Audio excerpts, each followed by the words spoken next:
वहाँ पत्थर दिल के आने वाले एपिसोड बहुत इंटरेस्टिंग होने वाले हैं।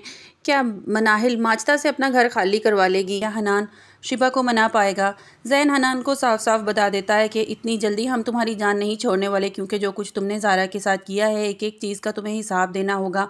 एक एक चीज़ का हम तुमसे बदला लेंगे। जो ज्वेलरी तुमने ली है, जो दुकान के पेपर्स हैं, जो सब कुछ तुमने मेरी बहन के साथ किया है ना, तुम्हें एक एक चीज़ का हिसाब देना होगा। ज़ारा कहती है मुझे इस इंसान के साथ नहीं रहना, मुझे इससे तलाक चाहिए। जिस पर हनान कहता है कि मुझे भी तुम जैसी बदजुबान और पुअर लड़की के साथ नहीं रहना, मैं तुम्हें तलाक दे दूंगा। ज़ारा ज़ैन को बताती है कि सब कुछ ये लूट कर अब शिबा के पीछे पड़ गया है। ज़ैन कहता है कि मैं जानता हूँ, मैंने तुम्हारी और हनान की सारी बातें सुन ली हैं।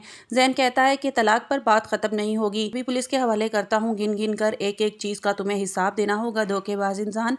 मनाहिल वलीद को समझाती है कि वलीद, तुम्हें अपने और सबा के रिश्ते को बेहतर करना होगा। तुम जानते हो ना कि आंटी को कितनी परेशानी होती, कितनी टेंशन लेती हैं वो जब उन्हें पता चलता है कि तुम्हारे और सबा के बीच मामला ठीक नहीं है। इसलिए कुछ भी करो और सबा से बात करने की कोशिश करो, इसे मनाने की कोशिश करो, जानने की कोशिश करो कि वो इतनी बदगुमान क्यों है तुमसे, इतनी दूर क्यों भागती है। जिस पर वलीद कहता है मैं अच्छी तरह जानता हूँ कि वो मुझसे क्यों इतनी बदगुमान है, और मैं चाहकर भी इसकी बदगुमानी दूर नहीं कर सकता। इसलिए मनाहिल, तुम परेशान होना छोड़ दो। नरगिस ये सारी बातें पीछे कड़ी सुन रही होती है और दिल में सोचती है कि मनाहिल को मेरी कितनी फ़िक्र है, ये मेरा कितना ख्याल करती है, और मुझे किसी किस्म की तकलीफ़ ना हो। और दूसरी तरफ मेरी बहू है जो पलटकर मेरा हाल भी पूछना पसंद नहीं करती।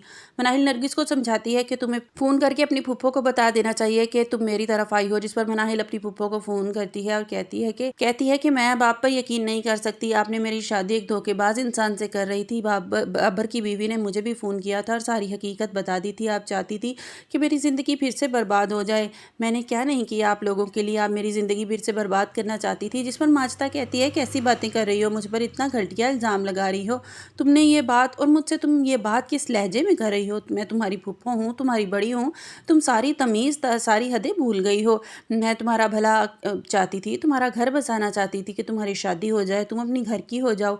उल्टा तुम मुझे ही बातें सुना रही हो। तुम जानती हो बचपन में किस तरह से मैंने तुम्हें पाला है, अपनी औलाद की तरह तुम्हें मोहब्बत दी, और आज तुम मुझसे इतनी ज़ुबान दराज़ी कर रही हो, मुझ पर इल्ज़ाम लगा रही हो।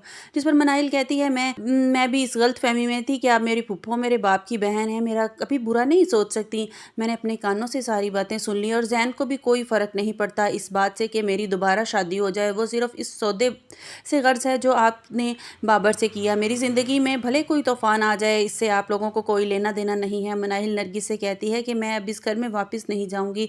इस घर में मेरा कोई अपना नहीं है, सब मतलब परस्त हैं, सबको मेरी दौलत से मतलब है। इन सबको मतलब है कि मैं कमा कर लाती हूँ, सारे घर के काम करती हूँ। नरगिस कहती है कि बेटा अब तुम्हें उस घर में नहीं जाना चाहिए, तुम्हें हमारे साथ हमारे घर में ही रहो। जिस पर मनाहिल कहती है बर्दाश्त करो, उनकी बातें सुनो, घर में जाने की ज़रूरत भी नहीं है। कहती है कि मैं यहाँ रुक कर वलीद की ज़िंदगी में मुश्किलात पैदा नहीं कर सकती। मैं जानती हूँ कि सबा मुझ पर शक लगता है कि मैं नहीं चाहती कि मेरे ही वजह से वलीद और सबा के बीच कोई मसला पैदा हो। सबा मुझ पर शक करे, ऐसा लगता है कि मेरे और वलीद के बीच में कुछ है, और इसके शक को मैं यकीन में नहीं बदल सकती। मनाहिल नरगिस से कहती है कि मैं अब उनको इस घर में नहीं रहने दूंगी। मैं ऊपर किए गए एक एक जुल्म का हिसाब लूँगी, एक एक चीज़ का बदला लूँगी। जो उन्हें लगता है कि मेरे साथ वो कुछ भी करती रहेंगी और मैं चुपचाप उनकी ज़्यादतियाँ बर्दाश्त करती रहूँगी। लेकिन अब बस हो गया। और नरगिस भी उसको समझाती है, कहती है बेटा ये तुमने बहुत अच्छा फ़ैसला किया है कि तुम कुछ भी वो तुम पर जुल्म करती रहेंगी, ज़्यादतियाँ करती रहोगी और चुपचाप तुम बर्दाश्त करती रहोगी। ऐसा अब हरगिज़ नहीं होगा। तुम्हें अपने हर एक बदले का हिसाब लेना होगा। आपको हमारी वीडियो कैसी लगी कमेंट्स बॉक्स में अपनी राय का इज़हार कीजिएगा और लाइक और सब्सक्राइब कीजिएगा।